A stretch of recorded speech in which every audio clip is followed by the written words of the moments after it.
Industri kakao ini tantangannya adalah bahan baku begitu dan juga ada penyakit juga ya yang menyertai. Nah, tapi tantangan-tantangan lain yang dihadapi sebetulnya seperti apa lagi Pak? Mungkin dari sisi pemasaran seperti misalnya mungkin sebetulnya kalau dilihat ya Pak ya, coklat-coklat dari Indonesia ini demand-nya dan juga dari kacamata internasional coklat yang secara cita rasa begitu ya Pak, ini sangat-sangat enak begitu. Nah, sebetulnya selain dari persoalan bahan baku dan penyakit ini tantangan apa lagi sih Pak yang dihadapi? Sebenarnya saya bukan tidak mau menyebutnya sebagai tantangan ya, tapi peluang yang luar biasa bahwa tadi saya sampaikan bahwa sebetulnya Indonesia sudah memulai hilirisasinya. Hilirisasi itu lebih awal sejak 10 tahun yang lalu kira-kira itu sudah mulai hilirisasi, tapi masih berupa kebanyakan adalah bahan setengah jadi. Tadi yang saya sampaikan ya, butter, powder, cocoa liquor itu diekspor untuk kemudian menjadi diolah menjadi coklat di negara-negara tujuannya di China, di Eropa, di Amerika dan lain-lain. Nah, tentunya satu kalau dari produk hilirisasi ini, tentunya tantangannya yang masih menjadi peluang yang kami tunggu adalah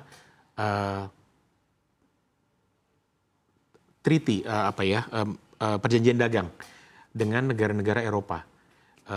Baru ada sedang dilaksanakan IEU SEPA, tentunya itu akan memberikan peluang lebih banyak untuk hasil olahan kakao Indonesia masuk ke Eropa. Karena di Eropa tidak punya kakao. Mereka impor coklatnya juga dari Amerika Latin, dari Afrika Barat. Kenapa Indonesia tidak bisa bersaing untuk masuk ke pasar Eropa?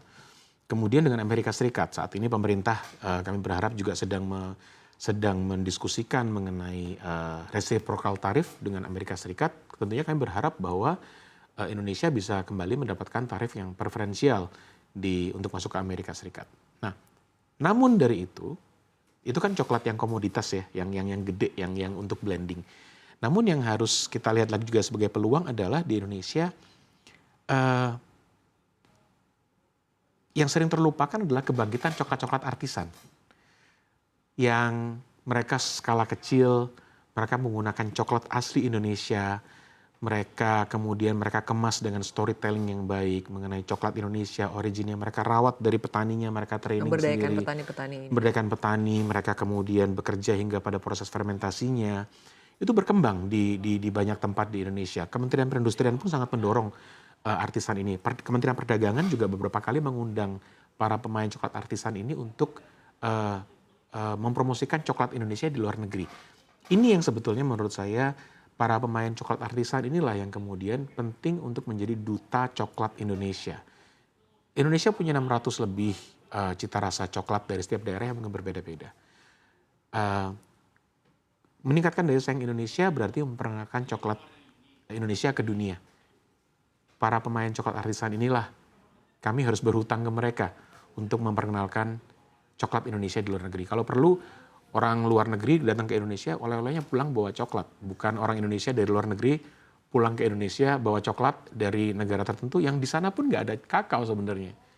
Itu mungkin yang bisa saya sampaikan. Baik, tapi kalau kita berbicara mengenai kesiapan industri kakao ya dalam negeri untuk bisa menghasilkan produk hilir, sejauh ini Anda melihatnya seperti apa? Artinya Indonesia sendiri apakah boleh dikatakan negara yang sangat-sangat siap?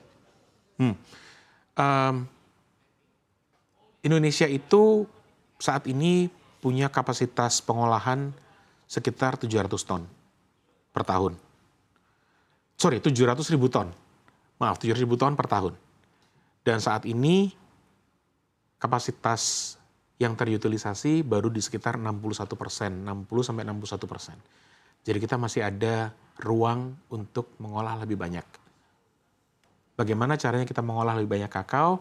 Tentunya masih ada ruang 40% tadi ya, sekitar 40%. Dan itu akan tentu bisa dioptimalkan dengan baik jika kita bisa upayakan menyerap biji kakao asli olahan petani Indonesia. Kita tidak harus impor.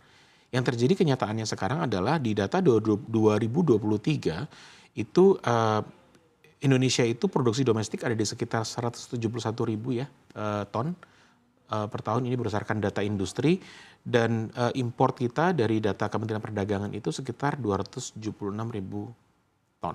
Jadi bisa dibayangkan bahwa untuk memenuhi kapasitas produksi 61% itu, Indonesia masih harus impor lebih banyak dari luar negeri.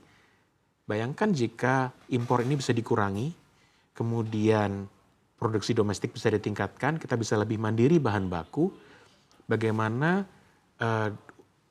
dana yang dikeluarkan oleh industri ini kemudian bisa langsung masuk ke tangan petani Indonesia, ketimbang kita sampaikan ke petani di negara tertentu yang mungkin yang tentunya yang bisa menggerakkan ekonomi Indonesia ya para petani Indonesia. Ini kita itu adalah konsekuensi logis kalau kita meningkatkan produksi domestik, tentunya bahan baku dari dalam negeri bisa lebih terjangkau dan mendapatkan dan bisa memberikan manfaat paling baik untuk petani Indonesia. Itulah fungsinya dana PE ini. Kami berharap dana PE ini bisa membantu meningkatkan produksi kakao dalam negeri dan juga kemandirian bahan baku. Baik, selain aturan PE ini begitu ya, kebijakan-kebijakan apa lagi yang Anda lihat atau Anda harapkan dari pemerintah atau dukungan seperti apa dari pemerintah terkait dengan bagaimana untuk bisa meningkatkan produktivitas kakao di tanah air, mengingat kita juga sama-sama tahu begitu ya bahwa kakao di Indonesia ini sangat-sangat potensial begitu. Ya. Tadi yang saya sampaikan bahwa OPT itu hanya salah satu, tadi sudah sempat ditanyakan ya mengenai organisme pengganggu tanaman. Itu hanyalah satu dari sekian tantangan yang dihadapi petani Indonesia. Kita harus lihat bagaimana optimalisasi dana pungutan ekspor ini yang dikelola oleh BPDP itu bisa digunakan untuk melakukan pendekatan yang terintegrasi. Mulai dari perbaikan praktik agrikultur, kita melatih petaninya, kemudian bagaimana bisa digunakan untuk memperbaiki kualitas tanah, kemudian memastikan nutrisi yang diterima oleh tanaman itu menjadi baik. Tadi seperti saya berikan gambaran, kalau tubuh kita tidak kuat, tentu kita mudah terserang penyakit. Dan riset itu juga menjadi suatu bagian penting yang tidak bisa kita lepaskan. Semua harus science based. Kita harus lihat kondisi apa yang menyebabkan kejadian apa, itu harus ada.